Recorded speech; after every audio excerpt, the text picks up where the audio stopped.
हनुमान जी के जीवन में वो भगवान राम के राम दरबार की प्राण प्रतिष्ठा के अवसर पर यहाँ डेलनपुर भगवान का जो देवस्थान है, मुझे मालूम है कई साल पहले मैंने राजेश धाकड़ जी से पूछा कि डेलनपुर वाले हनुमान जी महाराज की विशेषता क्या है, उनके अपने पूजा पाठ, उनके श्रृंगार को लेकर के। तो राजेश धाकड़ जी ने कहा कि डेलनपुर का मैं मंदिर तो गया लेकिन मैं विशेषता नहीं बता सकता। हमने कहा जरा गौर से देखना, भगवान को रोज चोला चढ़ता है, ये डेलनपुर भगवान की अपने आप में महिमा है। हमारे लिए परमात्मा की कृपा से देवताओं में देवता। वैसे तो भगवान राम का जीवन हर एक व्यक्ति के जीवन में 17 लाख साल हो गए भगवान को, राम को धरती पे अवतरित हुए 5000 साल पहले भगवान कृष्ण का जीवन उनका अपना गौरवशाली अतीत रहा। लेकिन ये देवताओं ने अपने जीवन के रिश्तों को निभाना सीखा। मानवता के मूल्यों के साथ जीवन में किस प्रकार से जीवन जिया जाता है। त्याग की मूर्ति भगवान श्री राम, आदर्श पुत्र भगवान श्री राम, आदर्श पिता भगवान श्री राम, अपने भाइयों के बीच आदर्श भाई भगवान श्री राम। प्रयाजी महाराज जी, आपका भी प्रणाम, जोरदार अभिनंदन महाराज जी के लिए भी। कितने प्रकार से अपन भगवान राम को देखो, उनके जीवन के एक एक रिश्ते को देखो, उनके सगे संबंधियों को देखो, तभी तो हम सबकी इच्छा होती है कि परिवार हो तो भगवान श्री राम जैसा परिवार हो, राम राज जैसी सरकार हो हमारे सबके मन में, ये भाव आता है। और हमारा सौभाग्य है आज हनुमान जी के दरबार में, हनुमान जी के जीवन के भी कैसे कैसे अनुभव है। जहां भगवान राम के जीवन में कोई बात की कमी हो, ये हमको भी सबको सीखने लायक है, समझने लायक है। और भगवान हनुमान जी के लिए हनुमान चालीसा तो सब पढ़ते हैं, लेकिन अष्ट सिद्धि नौ रिद्धि के दाता। तो अष्ट सिद्धि कौन कौन सी है सतीश जी? अष्ट सिद्धि कौन कौन सी है? अष्ट सिद्धि नौ रिद्धि के दाता, चलो मैं बता देता हूं। अणिमा पहली सिद्धि, जिसके आधार पर वो अपने शरीर को सूक्ष्मतम कर लेते हैं। दूसरी महिमा, अत्यंत विशाल शरीर का धारण कर लेते हैं। तीसरी गरिमा, बहुत भारी शरीर कर सकते हैं। चौथी लघुमा, अत्यंत हल्का हो जाने का उनका शरीर का भाव रहता है। पांचवी प्राप्ति, इच्छित वस्तुओं की प्राप्ति से हम प्राप्ति समझते हैं। प्राकंब्य, मन की इच्छा को पूर्ण करने की ताकत, ये उनकी शक्ति है। इसी आधार पर ईशित्व, शासन पर नियंत्रण की शक्ति भगवान हनुमान जी की एक सिद्धि है।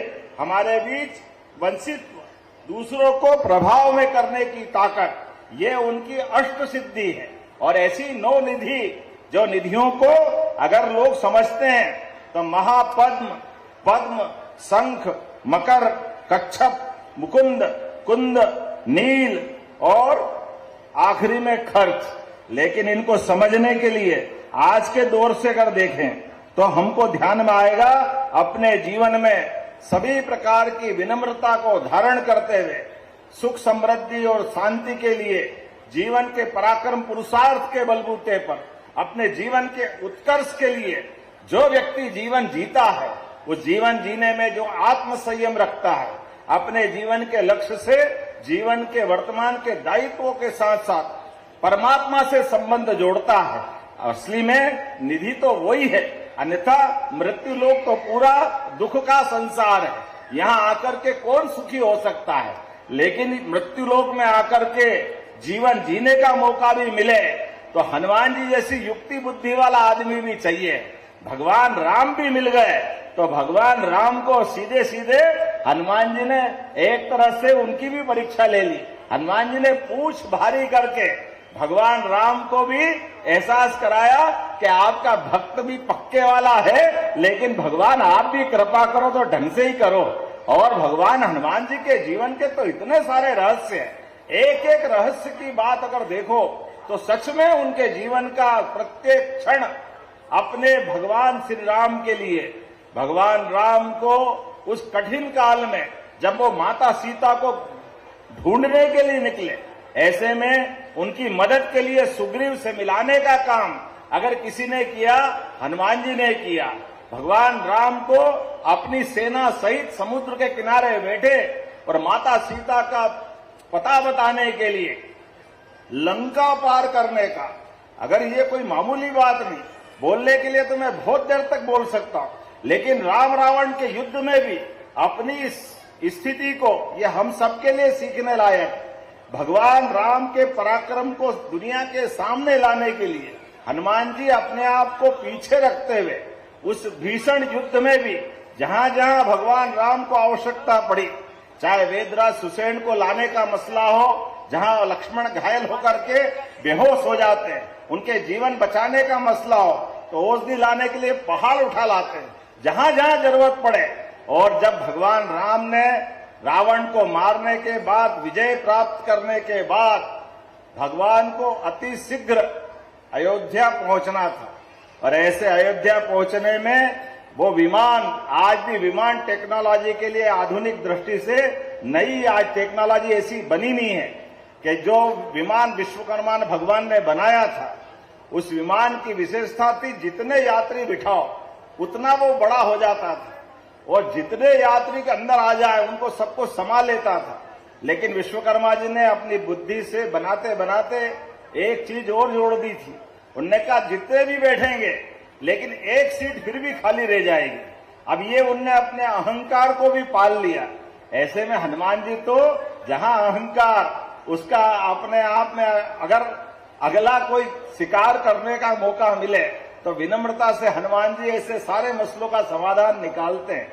उन्होंने उस विमान में बैठने के बाद जब विश्वकर्मा सहित सब लोगों ने बताया कि ये ऐसा विमान है कि सब लोग बैठ जाए, फिर भी एक सीट खाली, हनुमान जी ने कहा ठीक है देखते हैं।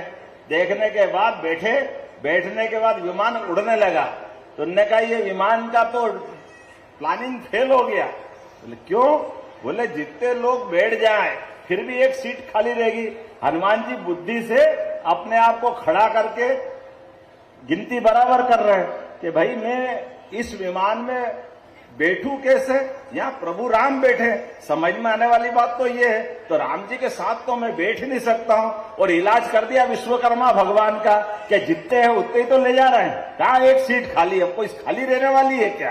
तो ये जो युक्ति बुद्धि से हनुमान जी के जीवन में हम सबको प्रेरणा मिलना चाहिए। इसलिए हम हनुमान चालीसा गाते हैं, अष्ट सिद्धि नवनिधि के दाता, उनके बारे में बात तो करते हैं, लेकिन उनके जीवन की अच्छाइयों को धारण करने के लिए भी हम सबका योगदान रहे।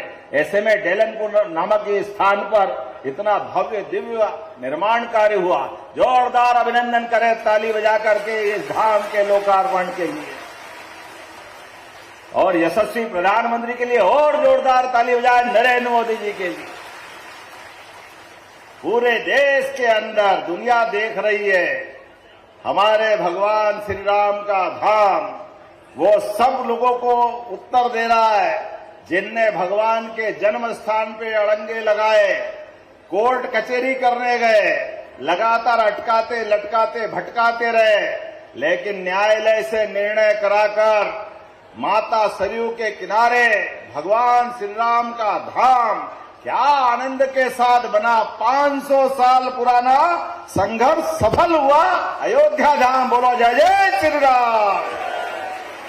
और हमारे लिए और आनंद की बात, भगवान राम ने अयोध्या तो वनवास में त्यागी, लेकिन 11 साल हमारे आपके बीच उस चित्रकूट पर जहां गोस्वामी तुलसीदास जी ने कहा, तुलसीदास के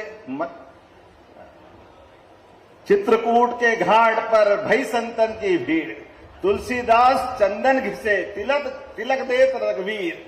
जहां भगवान राम स्वयं तिलक देने के लिए 11 साल हमारे बीच गुजारे, तो हमारी सरकार ने भी तय किया अयोध्या के बाद चित्रकूट धाम भी उतने ही आनंद के साथ बना रहा है, उतनी सारी सुविधा जुटा करके चित्रकूट भी अद्भुत करने जा रहा है।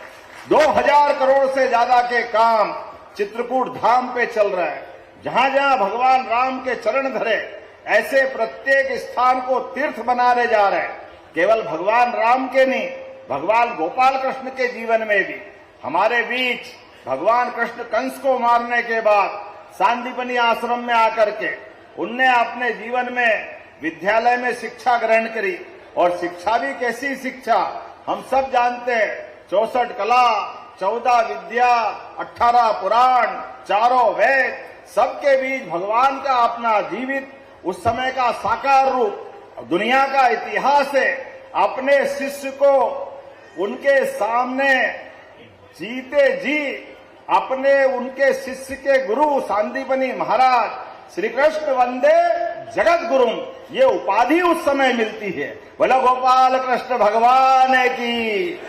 और गोपाल कृष्ण का जीवन भी जहां जहां चुनौतियां, जहां जहां कठिनाइयां, वहां गोपाल कृष्ण दिखते हैं। गौ माता से प्रेम करने वाले गोपाल, जिसके घर गाय वो घर घर गोपाल। इसलिए गोपाल कृष्ण भगवान के उस आदर्श को मानते हुए पूरे प्रदेश के अंदर दूध का उत्पादन बढ़ाते हुए हर जगह हमारी सरकार जो 25 गाय माता को लेकर के दूध की डेयरी प्रारंभ करेगा, तो 40 लाख में 10 लाख रुपया हमारी सरकार की तरफ से दिए जाएंगे ताकि वो दूध का उत्पादन करें। दूध भी उनका, गौ माता भी उनकी, बाकी सब भी उनका, लेकिन हमारा प्रयास है कि दूध का उत्पादन बढ़ना चाहिए। अभी 12% दूध का उत्पादन देश के अंदर है, इसको धीरे धीरे करके 20% तक ले जा रहा है। प्राकृतिक खेती में भी अब तो हम और आगे बढ़ गए। कोई अपने खेत में प्राकृतिक खेती करेगा, ऐसे व्यक्ति को गौ माता अगर वो पालेगा तो उसको एक व्यक्ति को भी 1100 रुपया महीना हमारी सरकार की तरफ से देंगे ताकि वो दूध भी अपना खाए, गौ माता को भी पाले और पालते हुए इस प्रकार के संकल्प ले, जिसके कारण से इस देश में दूध दही की नदियां बहती थी। बोलने के लिए तो मैं बहुत देर तक बोल सकता हूं, लेकिन आज आपके बीच आया हूं आनंद के साथ आपका आशीर्वाद लेने। अभी अभी हमने बहुत सारे कामों की शुरुआत की और भी कर रहे हैं। अब तो सिंगत आने वाला है और सिंगस के लिए हमारी सरकार के द्वारा हजारों करोड़ के काम चल रहे हैं उज्जैन और उज्जैन के आसपास के लिए। मुझे अभी यार डॉक्टर तेज बहादुर जी कह रहे थे, ये जावरा से उज्जैन का 4 लेन भी जोरदार ताली बजाओ, एक और अपने यहाँ तैयार होने वाला। ये नागदा, खाचरोद, उज्जैन, इंदौर मेट्रोपॉलिटन सिटी, जिसके माध्यम से विकास का नया एक और सपना सबका साकार होने वाला है। अब ये हम जब बात बोलते तो कई हमारे विरोधी दल के लोगों को थोड़ा अटपटा लगता, दिनेश भाई बुरा मत मानना।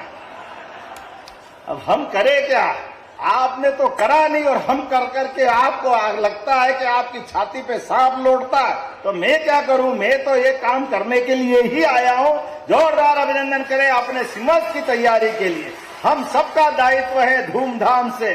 सिमस ये मध्य प्रदेश का नहीं, उज्जैन का नहीं, ये देश का भी नहीं, ये दुनिया का सबसे बड़ा मेला है। और जब दुनिया का सबसे बड़ा मेला है, 40 करोड़ से ज्यादा लोग जब आने वाले हैं, तो वहां का प्रबंधन भी उस स्तर का होना चाहिए जिस स्तर के अपने इस आयोजन के लिए मालवा वालों की धाक भी रहती है और मालवा वालों की साख भी रहती है।